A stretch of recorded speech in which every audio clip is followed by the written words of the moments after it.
Muy buenas tardes. Vamos hoy día a referirnos al primer comité político ampliado con los partidos de nuestra coalición, donde hemos tenido a los presidentes de los partidos y a los jefes de la bancada de diputados y senadores de Chile Vamos, y donde le dimos la bienvenida, por supuesto, a nuestro ministro de la SECPRES, Claudio Alvarado, y a nuestro ministro de Desarrollo Social, Cristian Monkeberg, como parte de este primer comité político ampliado que tuvo como gran tema y mayor relevancia el recordar que estamos en una semana crucial. En esta semana en particular se cumple el plazo que nos autoimpusimos para que nuestro plan, que requiere de un amplio consenso, que va en la búsqueda de lograr protección para las familias que más lo requieren en esta pandemia sanitaria y social que estamos enfrentando, y también reactivación para poder proteger los ingresos de esas familias, los empleos que generan oportunidades, las pequeñas y medianas empresas que contribuyen a ser un motor de nuestro país, finalmente vea la luz de la mejor manera posible. Y en ese esfuerzo, por supuesto que hay una gran labor que tiene que realizar no solamente el ministro Blumel desde el Ministerio del Interior, el ministro Briones desde el Ministerio de Hacienda, sino que también nuestros dos nuevos ministros del comité político. Y eso es lo que le hemos expresado a nuestros partidos de Chile Vamos, que necesitamos toda su fuerza, toda su convicción para hacer un empuje, para hacer un puente de diálogo, para llegar a acuerdo con la oposición, porque son los momentos de los acuerdos, los momentos de la conversación, de los consensos, del diálogo, de dejar de lado las pequeñeces, de los tiempos de la grandeza. Y este tiempo se acaba, el tiempo apremia, es urgente, porque cuando hablamos de que estamos en una emergencia, significa que se nos acaba el tiempo también para responder lo que la gente espera de nosotros. Este plan, este acuerdo, insisto, tiene dos caras de una misma moneda. Una es la protección y otra es la reactivación. Pero es muy relevante entender que la reactivación de la economía no son números, son ingresos, oportunidades, trabajo, dignidad de las familias. Y por eso es tan importante que las dos estén íntimamente ligadas y seamos capaces de llegar a acuerdo en los dos caminos. Así que esta es una semana crucial, una semana donde la ciudadanía nos mira con detención, de ver si somos capaces de llegar a un acuerdo de políticos, pero pensando en la gente. Hola, ministra. Con esto de que las dos aristas tienen que estar de la mano, ¿usted descarta lo que plantean hoy 6 partidos de la oposición de que se adelante una discusión que se legisle esta misma semana sobre un ingreso de emergencia? Ellos piden dejarlo de más para después, siempre pensando también en un plazo acotado. Eso por un lado, y en segundo lugar, ¿cómo responde el gobierno precisamente a esta propuesta y a las cifras que proponen sobre la línea de la pobreza y ejemplifican con 450.000 pesos para un hogar de 4 integrantes? Cuando el presidente hace unas semanas atrás hizo un llamado para un acuerdo con buena fe, con buena voluntad, urgente, en la emergencia, fue para construir un espacio de conversación y de diálogo donde se puedan tocar estos temas, donde efectivamente en la arista de protección esté el análisis, por ejemplo, del ingreso familiar de emergencia y cómo seguimos enfrentando la pandemia en este tema, y también cómo protegemos los empleos, cómo cuidamos efectivamente nuestras pequeñas y medianas empresas y cómo logramos reactivar nuestro país cuando esta pandemia sanitaria y social vaya pasando y podamos enfrentar una nueva etapa que es cómo levantamos el país todos juntos. En ese contexto queremos insistir, ese es el espacio de diálogo, de conversación, donde se reciben todas las sugerencias, donde se debaten y donde debemos ser capaces de llegar a acuerdos. Cuando miramos, por ejemplo, en las diferentes encuestas, cómo todavía hay desconfianza al respecto de si somos capaces o no de ponernos de acuerdo los políticos, hoy es la gran oportunidad de demostrarle a la ciudadanía de que estamos a la altura, de que cuando más nos requieren, los políticos entendemos de que es el momento de los acuerdos para darle solución a las personas, a las familias, para llegar con un alivio a los hogares. Así que todos los debates, todas las cartas, todas las propuestas se discuten en el marco que ha establecido el presidente con urgencia, con emergencia y que termina esta semana. Buenas tardes, ministra. Durante esta jornada la ministra Saldívar dio muestras de apertura al proyecto del postnatal, diciendo que era un poco restrictivo, pero que estaban buscando hacer algo más global. ¿Cuál es la postura del gobierno sobre este proyecto? Y también hubo una carta de senadores de Chile Vamos de molestia frente a los dichos de la presidenta del Senado. También conocer cuál es la postura del gobierno frente a esta intervención que hizo la senadora Adriana Muñoz. Es muy relevante transmitir que para el gobierno del presidente Piñera el postnatal es un proyecto que hoy día es ley, muy relevante. En su momento fue el gobierno del presidente Piñera quien fue el que envió este proyecto de ley que se hizo realidad y que hoy día protege a todas las mujeres trabajadoras y le permitió extender, duplicar de 3 a 6 meses la protección de las madres con sus hijos e incluso generó lo que es el postnatal parental para poder avanzar en corresponsabilidad. En aquel entonces, no solamente el postnatal duraba 3 meses, sino que solo 1 de cada 3 mujeres tenía derecho a acceder a este postnatal. Aumentamos en cobertura con la ley del presidente Piñera y aumentamos en extensión de plazo. Porque el tema de la maternidad, la materia de la protección de los niños es muy relevante para este gobierno. Recuerden que también aumentamos los cupos en materia de fertilidad asistida, porque nos interesa que todos aquellos que quieren ser padres puedan tener las herramientas para intentar serlo. Y también el proyecto de Sala Cuna Universal, entendiendo que el cuidado de los hijos es un tema muy relevante para los padres y madres que trabajan. Es ese el contexto que nos mueve y nos seguirá moviendo. Y sabemos que esta es una preocupación. Y la ministra Saldívar está analizando diferentes herramientas, diferentes posibilidades de enfrentar este dilema del cuidado que hoy día enfrentan padres y madres en medio de la pandemia. Y nosotros como gobierno evaluamos esas estrategias y esas herramientas y vamos a manifestarnos en su momento.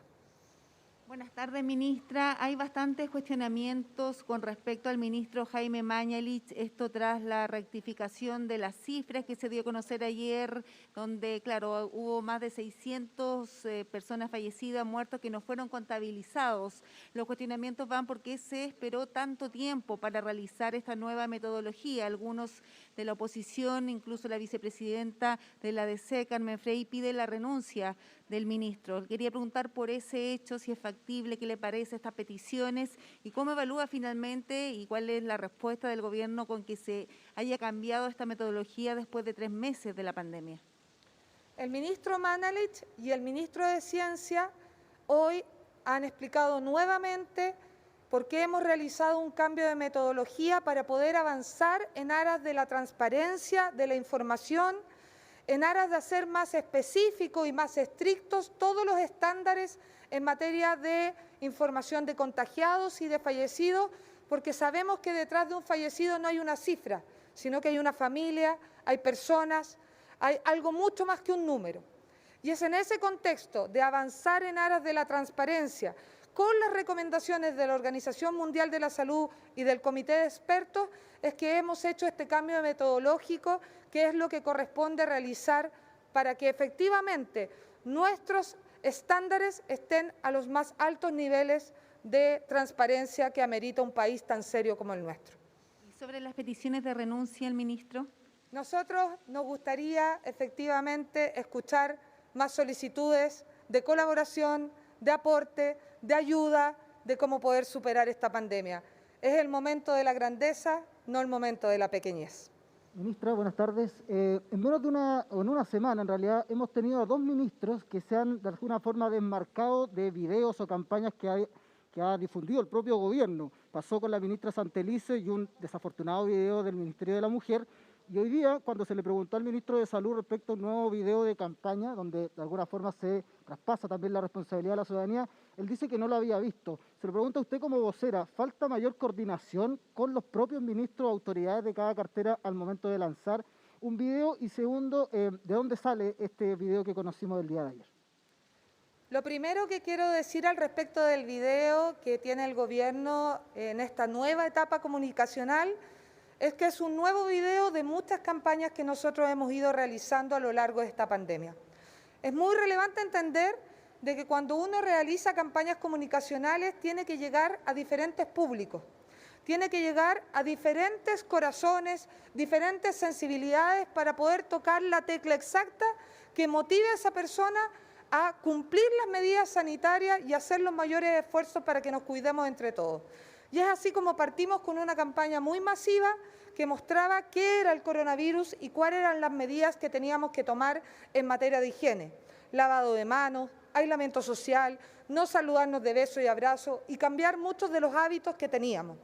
También tuvimos una campaña donde apelamos a la emotividad, a la unión.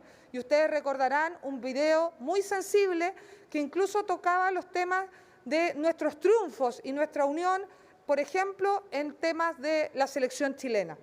Hoy día estamos avanzando hacia la responsabilidad ciudadana y el compromiso de que al coronavirus le ganamos entre todos. Porque efectivamente, y ustedes pueden ver, tenemos 3 spots de televisión que están siendo transmitidos de hace unos días ya y 2 de redes. 3 spots de televisión que lo que buscan es mostrar 2 situaciones diferentes. Por ejemplo, una en que una persona, lamentablemente, sin saber que tenía coronavirus, va a ir a ver a un adulto mayor porque muere de ganas de ir a verlo, cree que es lo correcto, hay cariño de por medio y finalmente, pensando que está haciendo algo bueno, termina generando un daño sobre alguien que quiere mucho. Y hay otro spot que muestra que alguien, sabiendo que es completamente irresponsable ir a una fiesta, sale y va a dañar a alguien que también quiere mucho, que es su pequeño hijo. Probablemente en una nueva etapa llegaremos a otros públicos. Lo que tenemos que buscar con las campañas comunicacionales es remecer y llegar a todos y cada una de las personas, porque el mensaje llega diferente dependiendo de quién es la persona que lo está recibiendo. Y eso es lo que buscamos con los diferentes spots. Este es un spot que ha realizado la Secretaría de Comunicaciones de nuestro Gobierno con los lineamientos que ha dado el Ministerio de Salud a todas y cada una de las etapas y obviamente que con los trabajos que se realizan con los equipos técnicos de cada uno de los ministerios, este en particular con el Ministerio de Salud. Pero, ministra, por ejemplo, hoy día su par de salud decía que no había visto el video. ¿No le llama la atención que a lo mejor la máxima autoridad sanitaria debiera también dar un ojo a esas campañas o no es necesario? Cuando la Secretaría de Comunicaciones y nuestro ministerio tiene los lineamientos claros al respecto de lo que hay que comunicar en cada una de las etapas que se entrega por parte del Ministro de Salud, no hay ningún inconveniente porque nuestra Secretaría de Comunicaciones tiene las competencias técnicas para poder desarrollar los spots en el momento oportuno. Ministra, buenas tardes. En diferentes publicaciones de redes sociales se estaba cuestionando los estudios del ministro Mañalich. Vimos que el Ministerio de Salud tuvo una publicación al respecto donde dice que el ministro es máster en epidemiología y bioestadística de la Universidad de McMaster en Canadá. Pero en la página del MinSal dice que el ministro es máster en epidemiología clínica con mención en economía de la salud. En términos para despejar estas especulaciones, ¿cuál es el máster que cursó el ministro específicamente? A ver, queremos decir de que el ministro Mañalich, primero, sí cursó un máster en la Universidad de Canadá. Segundo, que es un máster que es dependiente del área de epidemiología y bioestadística de esa universidad. Y es un máster en epidemiología y en bioestadística, como dice efectivamente el ministro Mañalich y el tuit del Ministerio de Salud. ¿Qué es lo relevante de este tema? Que el ministro es un ministro de salud, médico, con una especialidad en medicina interna, con una subespecialidad en nefrología, que además tiene un máster en salud pública, entre comillas, porque es epidemiología y bioestadística, que tiene que ver con salud pública, y eso es muy relevante para decir de que tiene todas las competencias técnicas. Quiero decirle además que él está completamente disponible a mostrar su grado, su diploma, en las próximas horas o días, porque no hay ningún inconveniente, y lamentamos profundamente que haya personas que, no entendiendo lo que estamos enfrentando, busquen cuestionar una autoridad que tiene todas las competencias académicas para enfrentar esta situación tan compleja que estamos viviendo. Menos tiempo en este tipo de situaciones, más tiempo en soluciones y aportes. Ministra, la llevo atrás hacia una pregunta que quedó pendiente sobre cuál es la postura del Gobierno frente a los dichos de la Presidenta del Senado cuando ella comentó sobre el postnatal que prefería cometer un sacrilegio con la Constitución y ser destituida antes de declarar la inadmisibilidad del proyecto. Nosotros como Gobierno queremos ser extremadamente claros. Para las autoridades no es una opción respetar la Constitución y las leyes. Para las autoridades es un deber respetar la Constitución y las leyes. Por muy buenas intenciones que haya detrás, nadie que haya jurado o prometido al momento de asumir su cargo puede vulnerar lo que comprometió en ese momento. Las autoridades somos los llamados a dar el ejemplo en el respeto a las leyes. Si las autoridades no respetamos las leyes, ¿qué queda para los ciudadanos de a pie? ¿Qué queda para los ciudadanos que nos miran con detención? Es por eso que queremos hacer un llamado una vez más al Congreso a entender que las cosas se hacen bien, se hacen de forma correcta, porque insistimos, por muy loable, por muy respetable, por muy buenas intenciones que pueda haber detrás de cualquier proyecto de ley, hay atribuciones que son del Congreso y atribuciones que son exclusivas de la Presidencia de la República, no solo en este gobierno, en todos los gobiernos. Y si hay algo que hay que hacer con especial cuidado en estos tiempos de desconfianza, es respetar efectivamente la Constitución y las leyes. Ministra, respecto a la situación de migrantes que están acampando afuera de los consulados de Ecuador y Colombia, ¿qué medidas se han estudiado? ¿Se están haciendo gestiones con los gobiernos de esos países? Sabemos que hay imágenes muy dolorosas, sobre todo ahora que está apareciendo el frío, los primeros indicios de lluvia, de personas que están en nuestro país y que son residentes obviamente en Chile, pero que quieren volver a sus países de origen y que no han podido. Para esto es muy relevante decir dos cosas.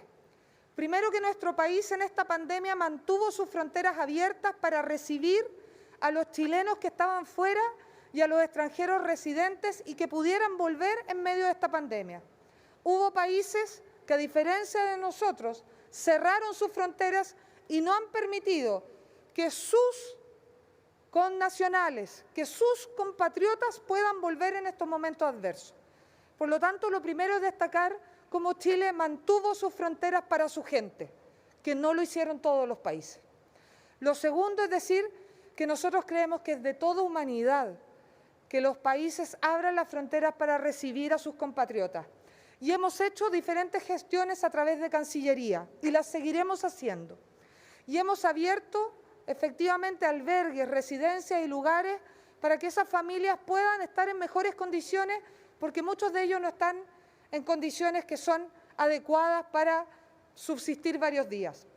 Esos albergues están disponibles, lo ha puesto a disposición la Intendencia de la Región Metropolitana con ayuda de alcaldes a quienes les agradecemos, pero también es cierto que muchos de ellos no se quieren ir de ahí.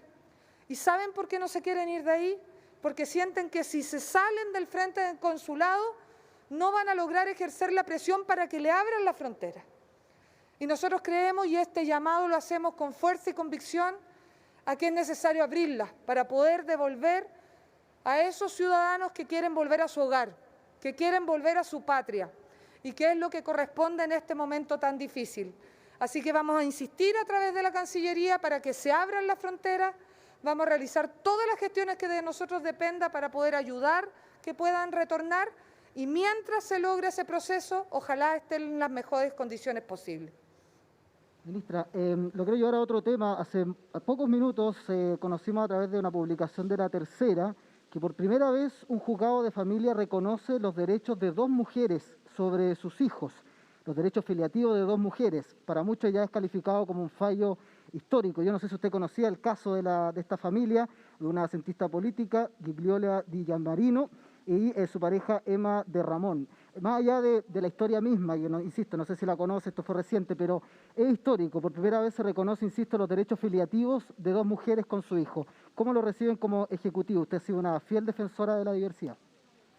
Bueno, por supuesto que nosotros tenemos que analizar este fallo, porque como usted plantea, es un fallo que no se había generado antes y por lo tanto tenemos que ver cuáles son los alcances de este fallo y es lo que nos corresponde, referirnos a un fallo cuando lo conozcamos en detalle y en ese momento nos vamos a pronunciar al respecto. Muchísimas gracias.